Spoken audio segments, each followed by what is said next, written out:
Yogi Berra once said, "It's very difficult to predict things, especially the future." The best thing Aspen can offer the world is a lesson for other communities. It never occurred to me that somebody would want a 20,000 square foot house or a 50,000. It's just inconceivable in those days. Aspen has paid a certain price for its vanity. Other communities have got to realize this may happen to them in the West as well. We see the writing on the wall. We realize that the floodgate is pushed with water and that at any moment it could break. I think the question we're all grappling with is, can we still make the dream of living in a small town in a beautiful place in the mountains a reality?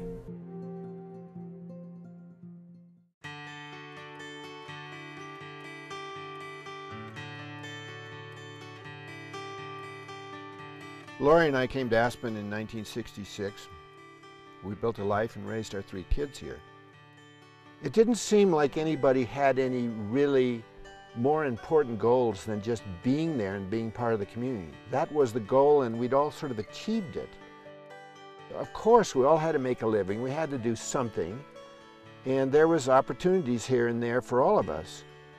But the real essence and spirit of the place was that you were there. You were part of this incredible scene.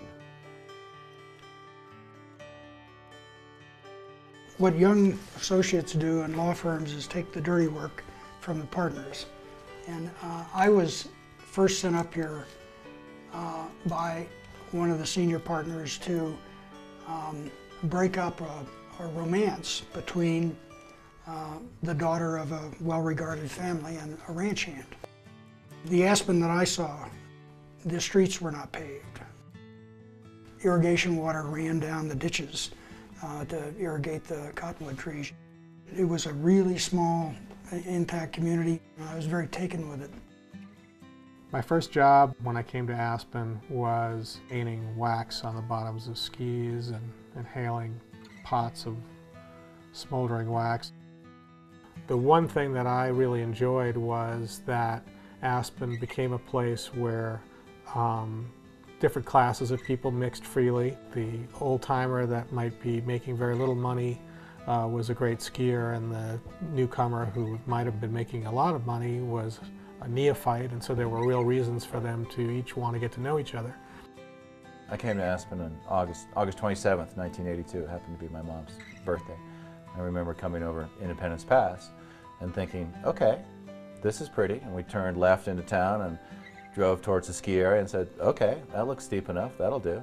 And we were washing dishes by the end of the week. When the hippies found it in the late 60s, early 70s, it was a magical little spot full of interesting people. One of my friends has a great saying that Aspen's full of the black sheep of the best families in America. There were interesting people in Aspen, colorful people.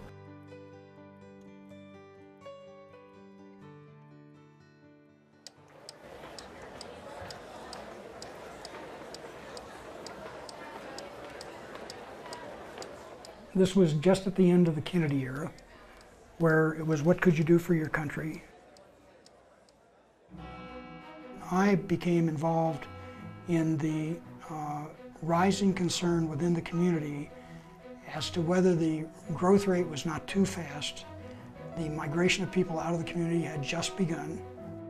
We got a map out of the voting precincts in Aspen. We divided each one in half and began to schedule a series of coffees with each neighborhood. The uniform refrain at the caucus meetings is almost the same as it is today, and that is, we like it the way it is. We began a 4-year process of rezoning the whole valley floor in one fell swoop. The courthouse was full to the brim of people. We had death threats. We had to put TVs in the downstairs of the courthouse. The place was so full. People could rail and scream and have anxiety attacks about it, but the bottom line was the votes were there and the community was with us. The people who tried to preserve it and protect it in the first place Never could possibly envision the great economic wave and pressure that was coming our way. Homes that were occupied by families that lived and worked in the community have become corporate retreats. Nobody really understood 20 years ago the relationship between job generation, baby boom retirement, tax changes, and affluence around the world.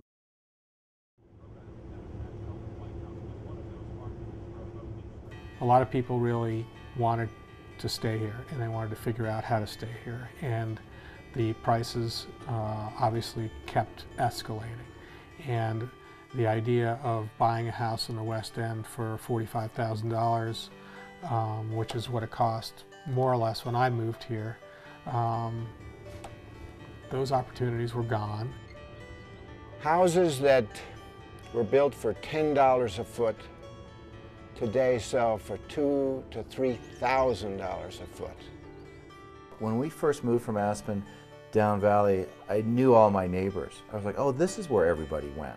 The majority of the employees for Aspen and within Pitkin County live what we call down Valley. They live in communities that are 15 miles down the road, 20 miles down the road, 40 miles down the road, 100, 120 miles down the road that service our community on a daily basis. When I moved down Valley, it was a conscious move to a place that I thought embodied a lot of the physical characteristics that Aspen had, and moved to Basalt and got a place that I could afford at that time. People ask me, where do you live? And I say, well, I sleep in Basalt, but I live in Aspen.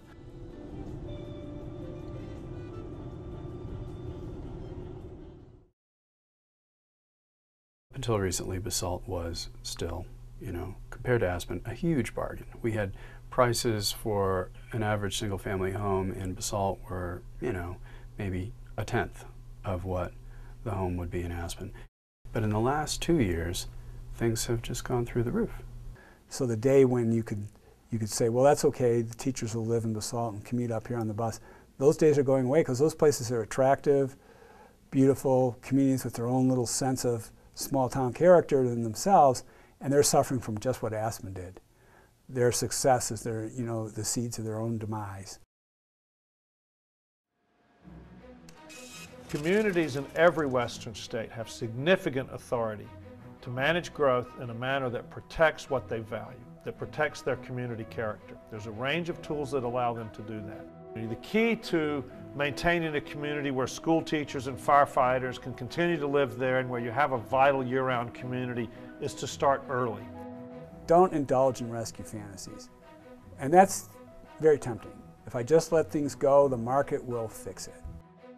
Your responsibility is to look to the future. What do you want to be in your community 25 years from now, 50 years from now, 100 years from now? We as a council have been faced with the challenge of how do we address these problems?